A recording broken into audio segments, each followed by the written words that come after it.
দেখো, বাস্তবে সুদ হচ্ছে দুই ধরনের। একটাকে বলা হয় সরল সুদ, আর একটাকে বলা হয় চক্রবৃদ্ধি সুদ। সরল সুদটা আমরা কিন্তু আগেই করে এসেছি। একটাই সূত্র সেখানে ছিল, যে I = PTR/100। সেই সূত্র ধরেই কিন্তু সব অঙ্ক করা হয়েছিল। একই রকমভাবে আমরা চক্রবৃদ্ধি সুদটাও আগে জানবো, তারপর আমরা অঙ্কগুলো শুরু করব। তাহলে দেখো, সরল সুদ আর চক্রবৃদ্ধি সুদের মধ্যে পার্থক্যটাকে ভালো করে বুঝে নাও।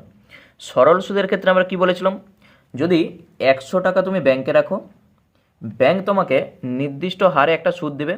ধরা যাক ব্যাংক তোমাকে 10% হারে সুদ দিচ্ছে। তাহলে এই 10% হারে সুদ মানে কি, 100 টাকায় 1 বছরের সুদ 10 টাকা। তাহলে তুমি 100 টাকা রেখেছো, 1 বছর পর তোমাকে সুদ দিবে 10 টাকা। তাহলে তখন 1 বছর পর তোমার সুদ আসল কত হয়ে যাবে, 100 আর তার সঙ্গে 10, টোটাল 110 টাকা। এটা কিন্তু সুদ আর তার সঙ্গে আসল। এরপর দ্বিতীয় বছরের শেষে তোমার যদি 100 টাকাই ব্যাংকে থাকে, তাহলে দ্বিতীয় বছরের শেষে তোমাকে কিন্তু আবার 10 টাকা দেবে। তাহলে 110 টাকা আর তার সঙ্গে আবার 10 টাকা যোগ হবে, টোটাল 120 টাকা। তাহলে দেখো, হিসেবটা সবসময় সরল সুদের ক্ষেত্রে এই আসলের উপর সুদটা কিন্তু হিসেব হয়। তাহলে আসলটা নির্ভর করছে কত আছে। এখানে আসল যদি তোমার বাড়ে, তাহলে সুদের পরিমাণটাও বাড়বে। আসল যদি একই থাকে, তাহলে এইভাবে সুদটা বেড়ে বেড়ে যাবে, মানে প্রত্যেক বছর 10 টাকা 10 টাকা 10 টাকা করে বেড়ে বেড়ে যাবে। তাহলে এর পরের বছর কত হবে, দেখো আবার 10 টাকা বাড়বে, তখন 130 টাকা হয়ে যাবে। তাহলে এভাবে কিন্তু এই আসলের উপর তোমার সুদটা কিন্তু বসবে।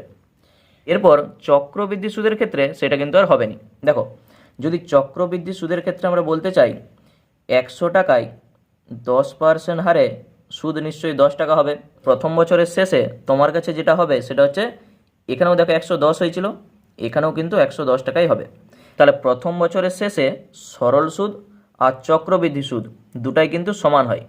এরপর দ্বিতীয় বছর থেকে সেটা কিন্তু চেঞ্জ হবে। মানে দেখো, সরল সুদের ক্ষেত্রে আমরা কি বলেছি, যে আসলের উপর সবসময় হিসেবটা হবে, কিন্তু চক্রবৃদ্ধি সুদের ক্ষেত্রে এই সুদ আসলের উপর আবার কিন্তু সুদটা বসবে। মানে তখন এই 110-এর উপর আবার কিন্তু 10% হিসেব হবে। তাহলে তখন কত হচ্ছে দেখো, তাহলে 110 গুণিত 10/100, এখানে দুটা শূন্য কেটে দাও, মানে তখন তোমার সুদটা হয়ে যাচ্ছে 11 টাকা। তাহলে দ্বিতীয় বছরের শেষে তোমার সুদ আসল কত হয়ে যাবে, 110 ছিল, তার সঙ্গে 11 টাকা আরও যোগ হয়ে যাবে, টোটাল 121 টাকা। এরপর দেখো, দ্বিতীয় বছরের শেষে 121 টাকা হয়ে গেছে। এরপর একই রকমভাবে আমরা যদি তৃতীয় বছরের শেষে বার করতে চাই, তাহলে 121-এর উপর আবার কিন্তু 10% হিসেব হবে। তাহলে 10/100 করে দাও, শূন্য শূন্য কেটে দাও, তাহলে 121/10 মানেই 12.1। তাহলে এইটার সঙ্গে আরও এই 12.1 যোগ হয়ে যাবে, তখন কত হয়ে যাবে, 133.10 এত টাকা। তাহলে দেখতেই পাচ্ছ, দেখো সুদ আসলের উপর সবসময় সুদটা কিন্তু হিসেব হচ্ছে। তাহলে চক্রবৃদ্ধি সুদের ক্ষেত্রে সুদ আসলের উপর হিসেব হয়, আর সরল সুদের ক্ষেত্রে কিন্তু শুধু আসলটার উপর হিসেবটা হয়। তাহলে এইটাই হচ্ছে চক্রবৃদ্ধি আর সরল সুদের মধ্যে পার্থক্য। চক্রবৃদ্ধি সুদের ক্ষেত্রে যে সূত্রটা আমাদের জানতে হবে, এইটাকে হচ্ছে আমরা কি বলছি, সুদাসল বা সমূল চক্রবৃদ্ধি। তাহলে আমি লিখে দিচ্ছি, সমূল চক্রবৃদ্ধি সমান, সূত্রটা দেখো, P × 1+R/100 এইটি হচ্ছে সমূল চক্রবৃদ্ধির, এটি হচ্ছে সূত্র। তাহলে সুদাসল অথবা সমূল চক্রবৃদ্ধি দুটাই কিন্তু একই। তাহলে এখানে P সমান কি, আসল, R সমান সুদের হার, N সমান সময় বা টাইম। এরপর যদি বলা হয় যে চক্রবৃদ্ধির সুদটা কত, তাহলে দেখো সমূল চক্রবৃদ্ধি থেকে আমরা যদি পিটা বাদ দিয়ে দিই, মানে আসলটা বাদ দিয়ে দিই, তাহলে কিন্তু সুদটা আমরা পেয়ে যাব। তাহলে আমি লিখে দিচ্ছি, চক্রবৃদ্ধি সুদ সমান, তাহলে P × 1+R/100 মানে এটি হচ্ছে সুদ আসল, সেখান থেকে পিটা বাদ দিয়ে দাও, আসলটা বাদ দিয়ে দাও, তাহলেই চক্রবৃদ্ধির সুদটা আমরা পেয়ে যাচ্ছি। দেখো, তাহলে এটি হচ্ছে সূত্র। এরপর যেটা জানতে হবে সেটা হচ্ছে চক্রবৃদ্ধি সুদের পর্ব জিনিসটা কি। দেখো, চক্রবৃদ্ধি সুদের পর্ব সাধারণত 3 মাস, 6 মাস আর 1 বছর হয়ে থাকে। মানে 3 মাস অন্তর অন্তর তোমাকে যদি সুদ দেওয়া হয়, তাহলে 3 মাস, আবার 3 মাস, আবার 3 মাস, আবার 3 মাস, মানে বছরে দেখো 4বার 3 মাস আসছে। তাহলে এখানে চক্রবৃদ্ধি সুদের পর্ব হচ্ছে 4, যেহেতু দেখো 3 মাস 3 মাস 3 মাস 3 মাস, মানে বছরে 4বার আসছে, ওই জন্যে চক্রবৃদ্ধি সুদের পর্বটা হচ্ছে 4। সেই ক্ষেত্রে আমাদের যে সূত্রটা হবে, তাহলে আমি লিখে দিচ্ছি যে সুদের পর্ব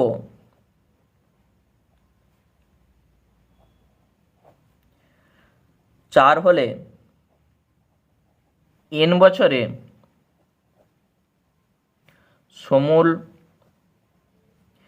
চক্রবৃদ্ধি তার সূত্র হয়ে যাচ্ছে P into 1+r/400 whole to the power 4n। তাহলে এখানে পর্ব 4, ওই জন্য আমরা এখানে r/400 করব, whole to the power 4n করে দেবো। একই রকমভাবে সুদের পর্ব যদি 2 হয়, তাহলে সুদের পর্ব 2 মানে দেখো 6 মাস অন্তর অন্তর যদি সুদটা দেয়, তাহলে বছরে দেখো 6 মাস আর 6 মাস, তখন দেখো সুদের পর্ব 2 হচ্ছে। তাহলে আমি লিখে দিচ্ছি সুদের পর্ব 2 হলে n বছরে সমূল চক্রবৃদ্ধি তার সূত্র হয়ে যাচ্ছে P into 1+r/200 whole to the power 2n। তাহলে এখানে দেখো পর্ব 2 আছে, ওই জন্য 200 whole to the power 2n। এখানে পর্ব 4 ছিল, ওই জন্য 400 whole to the power 4n। তাহলে এখানে পর্বটা যা থাকবে আমরা সেইভাবে এই সূত্রটাকে লিখব। তাহলে যা যা সূত্রগুলো আমি বলেছি আরেকবার বলে দিচ্ছি দেখো। সমূল চক্রবৃদ্ধি মানেই সুদ প্লাস আসল, অর্থাৎ সুদ আসল কত হচ্ছে P into 1+r/100 whole to the power n, এইটি হচ্ছে মূল সূত্র। এরপর যদি বলা হয় চক্রবৃদ্ধির সুদ কত হয়ে যাবে, তখন এই সুদ আসল থেকে আমরা আসলটা বাদ দিয়ে দেবো, তাহলে দেখো চক্রবৃদ্ধির সুদ আমরা পেয়ে যাচ্ছি। এরপর যদি সুদের পর্বটা 4 হয়, তখন n বছরে সমূল চক্রবৃদ্ধি তার সূত্র হয়ে যাবে P into 1+r/400 whole to the power 4n। আবার সুদের পর্ব যদি 2 হয়, তখন হয়ে যাবে কত P into 1+r/200 whole to the power 2n। তাহলে এই সূত্রগুলো জানলেই অঙ্কগুলো কিন্তু করা যাবে। তাহলে চলো কোষে দেখি 6.1-এর আমরা অঙ্কগুলো শুরু করি। দেখো কোষে দেখি 6.1-এর 1-এর দাগের যে কোশ্চেনটি বলেছে, আমার কাছে 5,000 টাকা আছে, আমি ওই টাকা একটি ব্যাংকে বার্ষিক 8.5% চক্রবৃদ্ধি সুদের হারে জমা রাখলাম। 2 বছরের শেষে সুদে আসলে কত টাকা পাবো হিসেব করে লিখি। তাহলে এখানে সুদে আসলে মানেই কিন্তু সমূল চক্রবৃদ্ধি, সেটা আমাদের বার করতে বলেছে। তাহলে দেখো পি এর মান বলে দিয়ে আছে, আর এর মানটাও বলে দিয়ে আছে, আবার এন এর মানও বলে দিয়ে আছে। তাহলে ওই সূত্রটা আমরা বসাবো, তাহলে কিন্তু আমাদের উত্তরটা চলে আসবে। তাহলে আমি লিখে দিচ্ছি এখানে আসল ব্র্যাকেটে পি বলে দেওয়া আছে কত 5,000 টাকা, চক্রবৃদ্ধি সুদের হার ব্র্যাকেটে আর লিখে দিচ্ছি, সেটা হচ্ছে 8.5%, আর সময় ব্র্যাকেটে এন, সেটা হচ্ছে 2 বছর। তাহলে আমরা বার করব কি সমূল চক্রবৃদ্ধিটা কত, লিখে দিচ্ছি সমূল চক্রবৃদ্ধি, এই সমূল চক্রবৃদ্ধি মানে কিন্তু সুদ আর আসল একসঙ্গে, P into 1+r/100 whole to the power n। তাহলে এই সূত্রটায় আমরা এই মানগুলো বসাবো। তাহলে পি এর মান 5,000, 1+ আর এর মান 8.5 আর নিচে 100 হোল টু দি পাওয়ার 2 সমান 5,000 ইন্টু 1+, দেখো দশমিক তুলে দিয়ে নিচে একটা 10 করে দেবো, মানে 85 আর নিচে কত হয়ে যাবে 1,000 তার হোল স্কোয়ার সমান, তাহলে 5,000। আর এখানে দেখো তুমি কাটাকুটি করতেও পারো, অথবা আগে লসাগু করে দাও, দিয়ে শেষে আমরা কাটাকুটিটা করব। তাহলে এটা যখন লসাগু হবে, তাহলে উপরে কত হয়ে যাবে দেখো 1,000 আর তার সঙ্গে 85 যোগ হবে, তাহলে 1,085 হয়ে যাবে তার হোল স্কোয়ার। তাহলে 5,000 গুণিত, দেখো হোল স্কোয়ার আছে ওই জন্য আমি এটাকে দুবার ধরে লিখছি, তাহলে 1,085/1000 গুণিত 1,085/1000। এরপর কাটাকুটি করো, দেখো তিনটা শূন্য তিনটা শূন্য কেটে দাও, 5 দিয়ে 5 20 100 শূন্য। আবার এই দুটাকে দেখো 5 দিয়ে যাবে, 5 4 20 শূন্য, 5 2 10, 5 7 85। আবার 5 দিয়ে 5 8 40, 5 2 10, 5 7 85 সমান, তাহলে 217 আর তার সঙ্গে 217 আর নিচে হয়ে যাবে 8। তাহলে এই অঙ্কগুলোর ক্ষেত্রে তোমাদের একটু গুণটা কিন্তু করতে হবে। তাহলে এই 217কে 217 দিয়ে গুণ করো, 217কে 217 দিয়ে গুণ করলে যেটা আমরা পাবো এই 47,089 আর নিচে হয়ে যাবে 8। তাহলে এইটাকে ভাগ করলে আমাদের কিন্তু উত্তরটা চলে আসবে। তাহলে সাইডে আমি ভাগটা করে দেখিয়ে দিচ্ছি, দেখো। তাহলে প্রথমেই 5 8 40, 7 0, 8 8 64, এখানে 6 68, আবার 8 8 64, 4 9 49, এরপর 6 8 48, 1.0, 8 1 8, 2 0, 8 2 16, 4 0, 5 8 40। তাহলে দেখতেই পাচ্ছি 5 8 8 6.125 এত টাকা। তাহলে দেখো এরপর দশমিকের পর আমরা দুটা সংখ্যাকে নিচ্ছি, তার জন্যে 5 8 8 6 দশমিক, দেখো তৃতীয় সংখ্যাটা 5 আছে, ওই জন্য আগের সংখ্যাটা 1 বেড়ে যাবে। তাহলে 1 3 করে দিচ্ছি, দিয়ে টাকা লিখে প্রায় লিখে দিচ্ছি, তাহলে আমাদের উত্তরটা কিন্তু চলে এসছে। তাহলে এইটি হয়ে যাবে আমাদের অ্যান্সার। এরপর দুইয়েরটি দেখো কি বলেছে, 5,000 টাকার বার্ষিক 8% চক্রবৃদ্ধি সুদের হারে 3 বছরের সমূল চক্রবৃদ্ধি কত হবে নির্ণয় করি। তাহলে এখানে দেখো পি এর মান বলে দেওয়া আছে, আর এর মান বলে দেওয়া আছে, আর এন এর মান 3। তাহলে ওই সূত্রে আমরা বসিয়ে দেবো, তাহলে কিন্তু আমাদের উত্তরটা চলে আসবে। তাহলে এখানেও আমি লিখে দিচ্ছি, এখানে আসল ব্র্যাকেটে পি সমান 5,000 টাকা, তারপর চক্রবৃদ্ধি সুদের হার, চক্রবৃদ্ধি সুদের হার ব্র্যাকেটে আর সেটা হচ্ছে 8%, সময় ব্র্যাকেটে এন 3 বছর। যা যা বলা ছিল আমি লিখে দিয়েছি। এরপর আমরা বার করব সমূল চক্রবৃদ্ধি। তাহলে তার সূত্র আমরা জানি, P into 1 plus r/100 whole to the power n। এরপর দেখে দেখে মানগুলো শুধু বসাও। দেখো পি এর মান 5,000, 1 প্লাস এখানে আর মানে হচ্ছে 8 আর নিচে হয়ে যাবে 100 তার হোল কিউব, এন এর মান দেখো 3 আছে ওই জন্য 3 সমান 5,000, এখানে লসাও করে দাও, তাহলে নিচে লসাও হয়ে যাবে 100, তাহলে উপরে কত হয়ে যাবে 100 সঙ্গে 1 গুণ হবে 100 আর তার সঙ্গে 8 যোগ হয়ে যাবে, তাহলে 108 তার হোল কিউব। এখানে দেখো কেউ যদি এখানে কাটাকুটি করে দিত তাহলে কিন্তু অঙ্ক হতো, কিন্তু অনেক জটিল হয়ে যেত, ওই জন্য আমি কাটাকুটিটা করিনি। তাহলে 5,000 গুণিত, দেখো যেহেতু কিউব আছে ওই জন্য এটাকে আমরা 3 বার ধরে লিখব। তাহলে 108/100, 108/100 আর 108/100। দেখো কাটাকুটিটা একটু কিন্তু দেখে করতে হবে, মানে নিচে সবসময় চেষ্টা করবে 10 100 1000 এই টাইপের সংখ্যা রাখতে, মানে 10-এর গুণিতক যদি রাখতে পারো তাহলে কিন্তু দশমিক বসাতে আমাদের সুবিধা হবে। আর যদি এখানে সব কাটাকুটি করে দাও, মানে নিচে যদি কোনো বড় সংখ্যা চলে আসে তখন কিন্তু ভাগ করতে অনেক জটিল হয়ে যাবে। তাহলে দেখো কাটাকুটিটা কীভাবে করছি, দেখো প্রথমে এখানে 2টা শূন্য, এখানে 2টা শূন্য কেটে দাও, এখানের একটা শূন্য, এখানের একটা শূন্য কেটে দাও।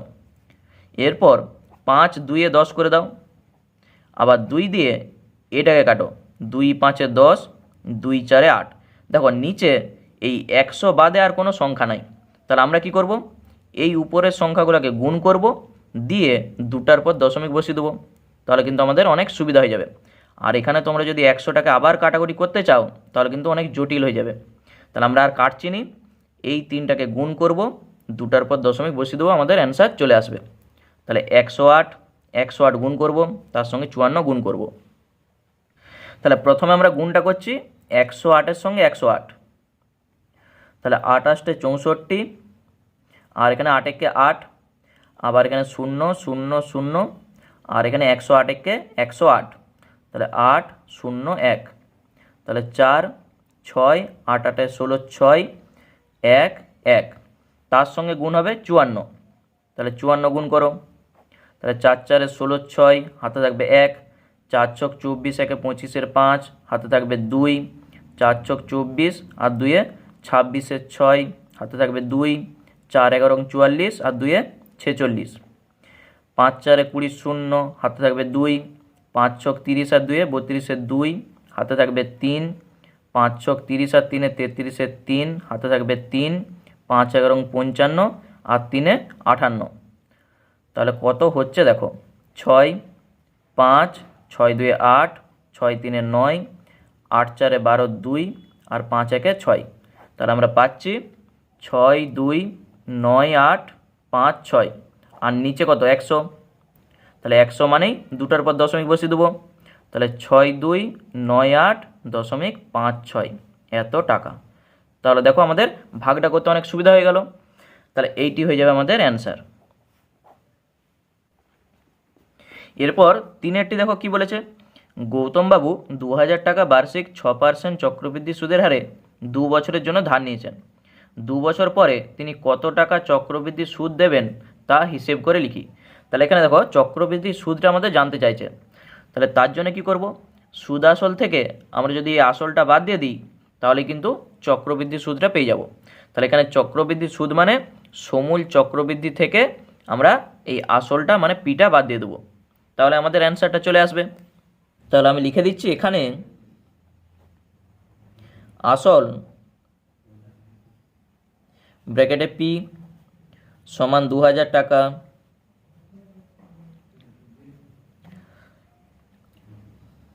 চক্রবৃদ্ধি সুদের হার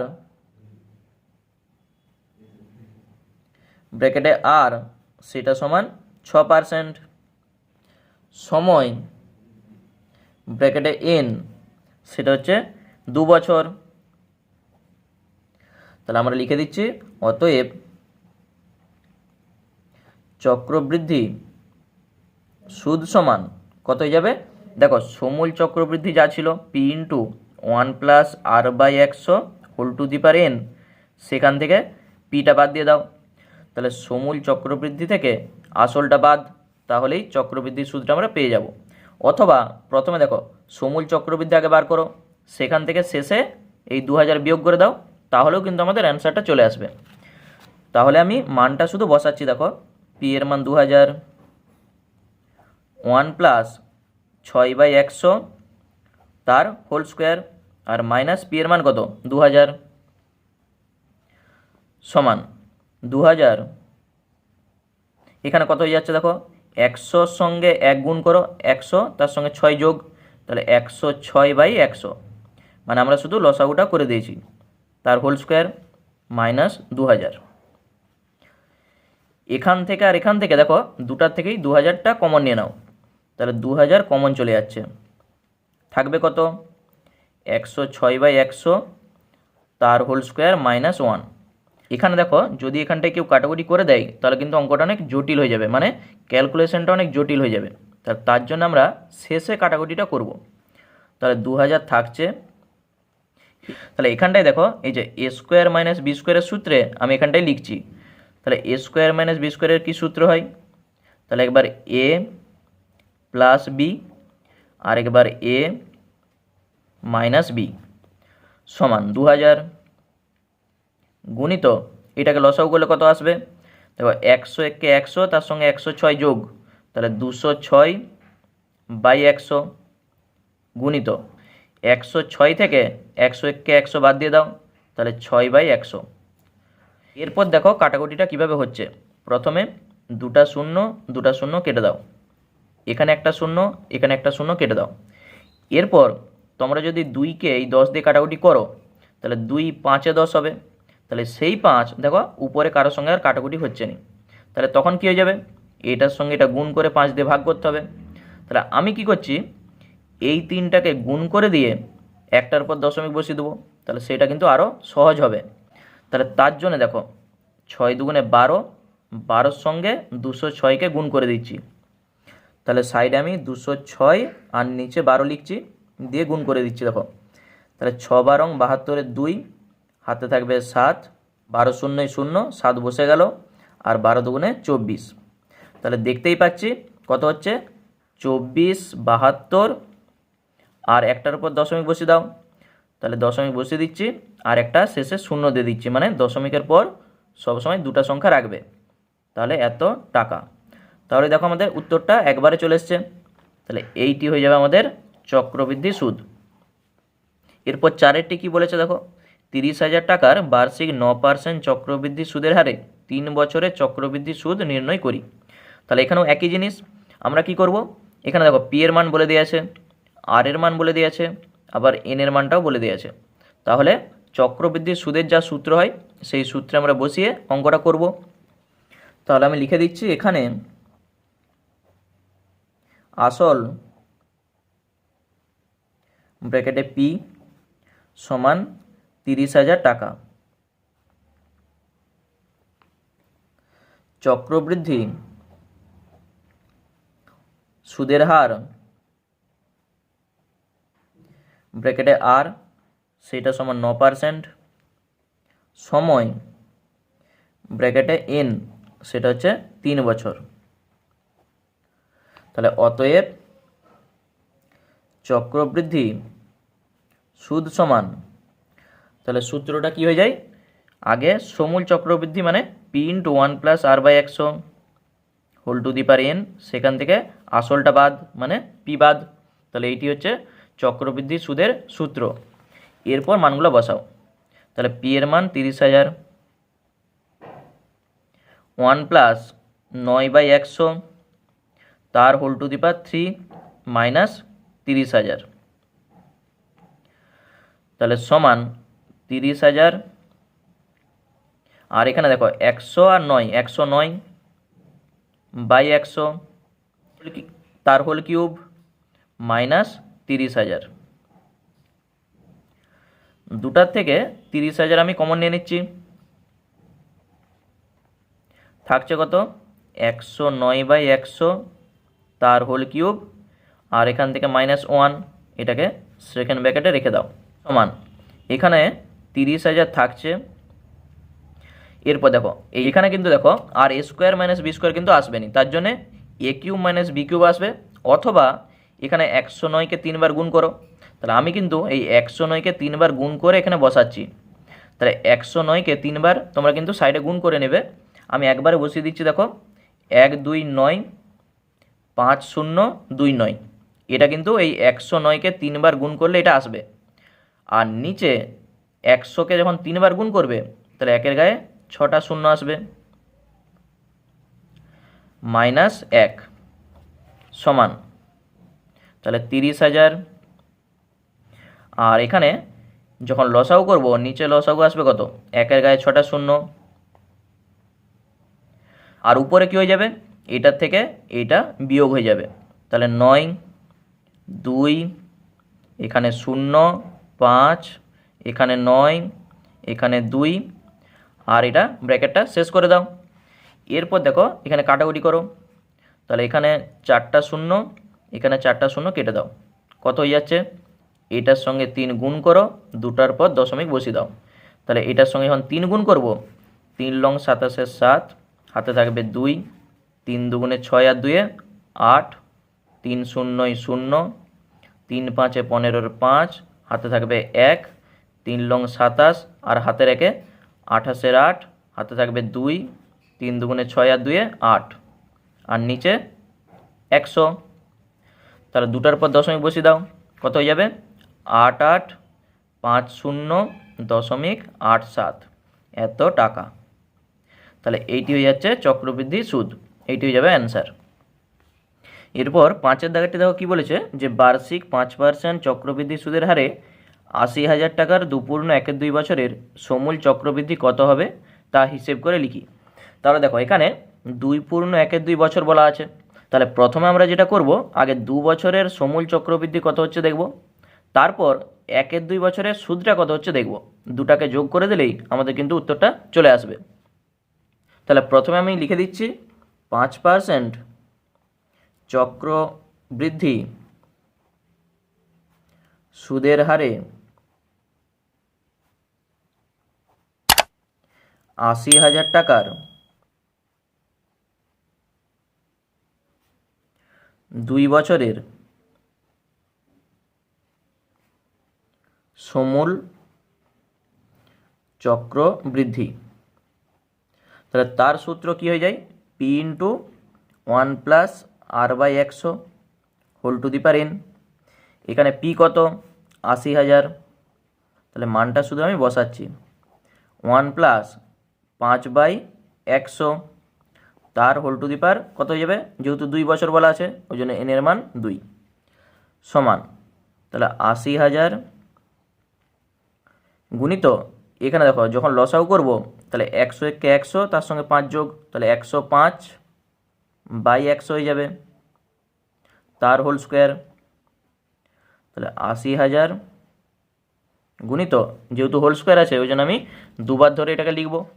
তাহলে 105/100 গুণিত 105/100। তাহলে এরপর কাটাকুটিটা করো, তাহলে 2টা শূন্য 2টা শূন্য কেটে গেল, আবার এখানে 2টা শূন্য এখানে 2টা শূন্য কেটে গেল। তাহলে সমান, প্রথমে 105কে 105 দিয়ে আগে গুণ করব, তারপর 8 দিয়ে গুণ। তাহলে সাইডে আমি করছি 105কে 105 দিয়ে গুণ। তাহলে এখানে 5 × 5 = 25, 5 × 1 = 5, আর 0 0 0, আর এখানে 105 × 1 = 105। তাহলে 5 2, 5 × 5 = 10, 0 হাতে থাকবে 1, আর এখানে 1। এরপর এইটাকে আবার 8 দিয়ে, তাহলে 5 × 8 = 40, 0 হাতে থাকবে 4, 8 × 2 = 16, আর 4 × 20, আর 8 × 11 = 88। তাহলে পাচ্ছি কত, 88,200 এত টাকা। তাহলে 5% চক্রবৃদ্ধি সুদের হারে 80,000 টাকার 2 বছরের সমূল চক্রবৃদ্ধি কত, 88,200 টাকা।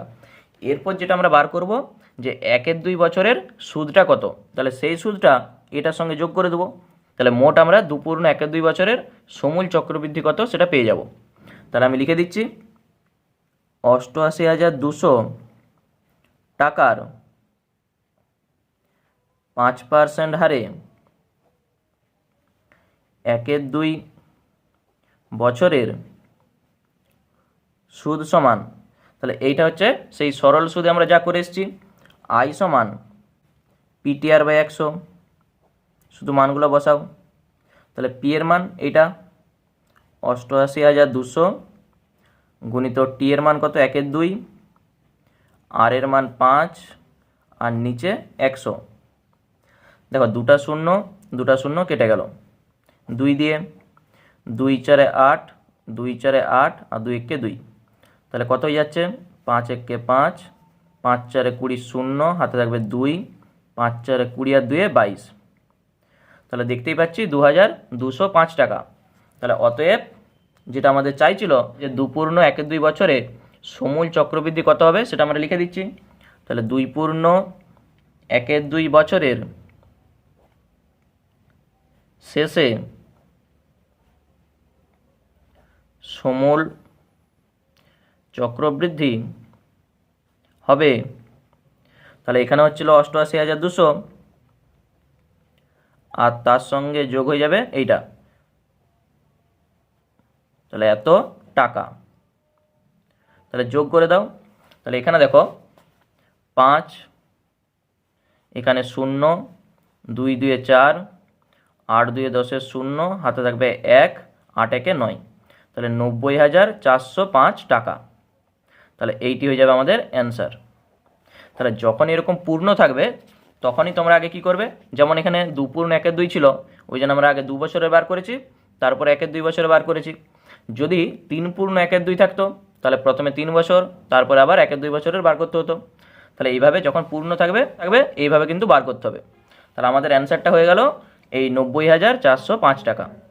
এরপর 6 দাগেরটি দেখো কি বলেছে, ছন্দা দেবী বার্ষিক 8% চক্রবৃদ্ধি সুদের হারে কিছু টাকা 2 বছরের জন্য ধার করেন। চক্রবৃদ্ধি সুদ 2496 টাকা হলে ছন্দা দেবী কত টাকা ধার করেছিলেন নির্ণয় করি। তাহলে এখানে দেখো কত টাকা ধার করেছিলেন মানে পি এর মানটা আমাদের জানতে চাইছে। চক্রবৃদ্ধি সুদটা বলে দিয়ে আছে, তাহলে আমরা কি করব, আসলটাকে আমরা ধরে নেব পি। তাহলে পি টাকার 8% চক্রবৃদ্ধি সুদের হারে 2 বছরের চক্রবৃদ্ধি সুদটা কত হচ্ছে সেটা দেখব। সেইটা সমানই এইটি হচ্ছে আমাদের শর্ত। তাহলে দুটাকে আমরা সমান করে দিয়ে পি এর মানটা পেয়ে যাব। তাহলে প্রথমে আমি ধরি আসল সমান পি টাকা। এরপর যেটা আমরা বার করব 8% চক্রবৃদ্ধি সুদের হারে পি টাকার 2 বছরের চক্রবৃদ্ধি সুদ সমান, তাহলে সূত্রটা কি হয়ে যায়, প্রথমে দেখো সমূল চক্রবৃদ্ধি কত হয়, পি ইন্টু 1+r/100 তার whole to the power n। তাহলে দেখো এটা হচ্ছে সুদ আসল, সেখান থেকে বাদ দিয়ে দাও আসলটা, তাহলেই দেখো সুদ পেয়ে যাব। তাহলে চক্রবৃদ্ধি সুদের সূত্র হয়ে যাচ্ছে P into 1+r/100 whole to the power n minus P. তাহলে এখানে শুধু মানগুলো আমরা বসাবো। তাহলে পি তো পি আছে, 1 আর হচ্ছে কত 8 আর নিচে 100 তার whole to the power n, এর মান 2 মাইনাস পি। তাহলে বা এই দুটা থেকে দেখো পি কমন যাচ্ছে, তাহলে পি কমন নাও, থাকছে কত 1+8/100 তার হোল স্কোয়ার মাইনাস 1। তাহলে বা এটাকে একটু আমি সরল করছি, দেখো এই যে 1+8/100 তার হোল স্কোয়ার, এটাকে যদি লসাউ করি তাহলে 100-র সঙ্গে 1 গুণ হবে 100 তার সঙ্গে 8 যোগ, তাহলে 108/100 তার হোল স্কোয়ার আর মাইনাস 1। এরপর এই চক্রবৃদ্ধির সূত্রটাই দেখো বলে দিয়ে আছে যে 2496 টাকা। তাহলে আমরা লিখব কি, শর্তানুসারে পি ইন্টু 108/100 তার হোল স্কোয়ার মাইনাস 1, টোটালটা কিন্তু সেকেন্ড ব্র্যাকেটে থাকবে, সমান কত 2496। এখান থেকে আমাদের পি এর মানটা বার করতে হবে। তাহলে বা পি ইন্টু এখানে দেখো এই যে এ স্কোয়ার মাইনাস 1 স্কোয়ার, তাহলে এ স্কোয়ার মাইনাস বি স্কোয়ারের সূত্র লাগাও। তাহলে একবার এ প্লাস বি হবে, আরেকবার এ মাইনাস বি হবে, সমানই এটা। তাহলে বা পি ইন্টু এখানে দেখো এইটা যখন লসাগু হবে তাহলে নিচে হবে 100, তাহলে উপরে কত হয়ে যাবে 108 আর তার সঙ্গে 100 তাহলে 108-এর সঙ্গে 100 যোগ করো 208। তাহলে আমি একবারে লিখে দিচ্ছি গুণিত, এটা যখন বিয়োগ হবে দেখো নিচে 100 লসাগু, তাহলে 108 মাইনাস 100 মানেই কত 8 হয়ে যাবে, সমানই এটা। তাহলে বা এগুলো সব কিন্তু গুণ আছে, তাহলে এটাকে আমি গুণিত দিয়ে দিচ্ছি। পি সমান কত হয়ে যাবে, তাহলে এই গুণগুলা এখানে যে ভাগ হবে তাহলে 2496 বাই কিন্তু এগুলো হবে, ওই জন্যে যখন ভাগকে আমরা গুণিত করব সব কিন্তু উল্টে যাবে। তাহলে 8/100 হয়ে যাবে কত 100/8, 208/100টা হয়ে যাবে 100/208। এরপর এখানটা শুধু কাটাকুটি করলে আমাদের অ্যান্সারটা চলে আসবে। দেখো 8 দিয়ে এটাকে কেটে দাও, 8×3 = 24, 8×12 = 96, তাহলে 312। এরপর দেখো এখানে 100 আর এখানে 208, তাহলে আমি 2 দিয়ে কাটছি, 2 × 10 = 20, 2 × 4 = 8, 2 × 5 = 100, আবার 2 দিয়ে কাটাকুটি করো, 2 × 25 = 50, 2 × 5 = 10, 2 × 2 = 4 52। এরপর 2 দিয়ে এটাকে আবার কাটো, 2 × 2 = 4, 1 = 12, 2 × 6 = 12, 2 × 50 = 100, 2 × 13 = 26, 2 × 25 = 50। 13 দিয়ে 312কে কিন্তু একবারে কেটে যাবে, তাহলে কত হয়ে যাবে 13 × 2 = 26, 26 থেকে 31 কত হবে 5, 52, 4 × 13 = 52। তাহলে বা পি সমান কত পাচ্ছি 24 × 25 × 25 কত হচ্ছে দেখো, তাহলে পি সমান 25 25 625, তাহলে 625-এর সঙ্গে 24 গুণ করো, তাহলে 5 4 20 শূন্য, হাতে থাকবে 2, 4 দুগুণে 8 আর 2 10 শূন্য, হাতে থাকবে 1, 4 চক 24 আর হাতে রেখে 25। এখানে দেখো 5 দুগুণে 10 শূন্য, হাতে থাকবে 1, 2 দুগুণে 4 আর হাতে রেখে 5 আর 6 দুগুণে 12। তাহলে 0 0 5 5 10 শূন্য, হাতে থাকবে 1, 2 2 4 1 5 আর 1। তাহলে কত হচ্ছে 15,000। তাহলে এখানে আমরা লিখে দিচ্ছি পি এর মান 15,000 টাকা। তাহলে আসলটা কত 15,000 টাকা। তাহলে অতএব যেটা আমাদের চাইছে যে ছন্দা দেবী কত টাকা ধার করেছিলেন, তাহলে ছন্দা দেবী 15,000 টাকা ধার করেছিলেন। তাহলে এইটি হয়ে যাবে আমাদের অ্যান্সার। এরপর 7টি দেখো কি বলেছে, বলেছে বার্ষিক 10% চক্রবৃদ্ধি হার সুদে কোন আসলের 3 বছরের চক্রবৃদ্ধি সুদ 2,648 হবে তা হিসেব করে লিখি। তাহলে এখানেও আসলটা আমাদের জানতে চাইছে, তাহলে আমরা ধরে নেব যে আসলটা পি। তাহলে 10% চক্রবৃদ্ধি সুদের হারে পি টাকার 3 বছরের চক্রবৃদ্ধি সুদটা কত সেটা আমরা বার করব। সেইটা সমানই দেখো বলে দেওয়া আছে 2,648 টাকা, ঠিক 6 অঙ্কটার মতনই 7 অঙ্কটা। তাহলে আমরা ধরে নিচ্ছি আসলটা পি, দুটাকে সমান করে দিয়ে পি এর মানটা পেয়ে যাব। প্রথমে আমরা ধরি আসল সমান পি টাকা। তাহলে 10% চক্রবৃদ্ধি হার সুদে পি টাকার 3 বছরের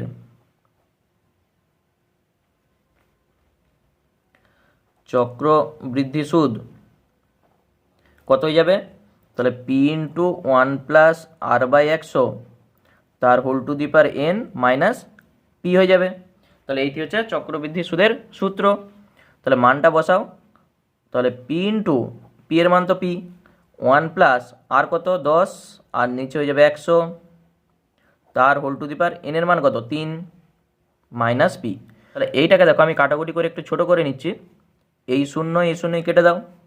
তাহলে পি ইন্টু 1 প্লাস 1/10 তার হোল কিউব মাইনাস পি, বা পি ইন্টু কত হয়ে যাবে লসাগু করো, তাহলে 10 1 10 আর 1 11, তাহলে 11/10 তার হোল কিউব মাইনাস পি। তাহলে এখানে তুমি পিটাকে কমন নিতেও পারো অথবা শর্ত করে সেখানে কমন নিতে পারো, তাহলে যে কোনো একটা করলেই কিন্তু হবে। তাহলে আমি একবারে লিখে দিচ্ছি শর্ত অনুসারে, তাহলে পি ইন্টু 11/10 তার হোল কিউব মাইনাস পি, এইটার সমানই বলে দেওয়া আছে কত 2,648। তাহলে এইটি হচ্ছে আমাদের শর্ত। এখান থেকে পি এর মানটা বার করব। তাহলে শুধু ক্যালকুলেশনটা আমাদের করতে হবে। দেখো এখানে দেখো 11 কিউব কত হয়ে যাবে, তাহলে 3টা 11 গুণ করো, তাহলে 2টা 11 গুণ করলে কত হয়ে যাবে 11 গুণিত 11 মানে 121, তার সঙ্গে আবার 11 গুণ করো, তাহলে এখানে পেয়ে যাচ্ছি 121 আবার 121, তাহলে 1 3 3 1, তাহলে 13 31 আর নিচে হয়ে যাবে 10 কিউব মানেই 1000, আর এখান থেকে মাইনাস পি সমানই এটা। তাহলে বা পি ইন্টু এখানে দেখো দুটা পি থেকে আমি পিটাকে একবারে কমন নিয়ে নিয়েছি, তাহলে সেকেন্ড ব্র্যাকেটে এই 1331/1000 আর এখান থেকে মাইনাস 1 হয়ে যাবে সমান এইটা। তাহলে বা পি ইন্টু এখানে দেখো যখন লসাউ করব নিচে হয়ে যাবে 1000, তাহলে উপরে কত হয়ে যাবে 1331 মাইনাস 1000, তাহলে এটাকেও একবারেও করতে পারে সমান 2648, বা পি ইন্টু কত হয়ে যাবে, তাহলে 331 আর নিচে হয়ে যাবে 1000 সমানই এটা 2648। তাহলে পি এর মান কত হবে, পি সমান এইটা যখনই এ পাশে যাবে তাহলে ভাজিতটা কী হয়ে যাবে গুণিত হয়ে যাবে, তখন এটা উল্টে যাবে, তাহলে 2648 গুণিত 1000 আর নিচে হয়ে যাবে এটা 331। এরপর দেখো কাটাকুটিটা কীভাবে হচ্ছে, এই 2648কে 331 দিয়ে একবারে কিন্তু চলে যাবে। দেখো এটার সঙ্গে 8 গুণ করো, তাহলে 331-এর সঙ্গে 8 গুণ করে দাও, কত আসবে দেখো, 8 একে 8, 3 আষ্টে 24, 4 হাতে থাকবে 2, 3 আষ্টে 24 আর 2 26। দেখো এটা চলে এসছে। তাহলে এটাকে আমি কেটে দিয়ে একবারে 8 লিখে দিচ্ছি। তাহলে বা পি সমানে কত হয়ে যাবে, 8-এর সঙ্গে 1000 গুণ করলে 8000। তাহলে আসলটা কত, 8000 টাকা। আসল সমান 8000 টাকা। তাহলে এইটি হয়ে যাবে আমাদের অ্যান্সার। তাহলে আজকের ক্লাসটি এই পর্যন্তই। ভিডিওটি ভালো লাগলে একটি লাইক করে দাও, কমেন্টস করো, আর পরবর্তী পার্টগুলো পেতে অবশ্যই চ্যানেলটিকে সাবস্ক্রাইব করে পাশে থাকা বেল আইকনটা প্রেস করে অল করে রাখো। আজকে এই পর্যন্তই, ধন্যবাদ।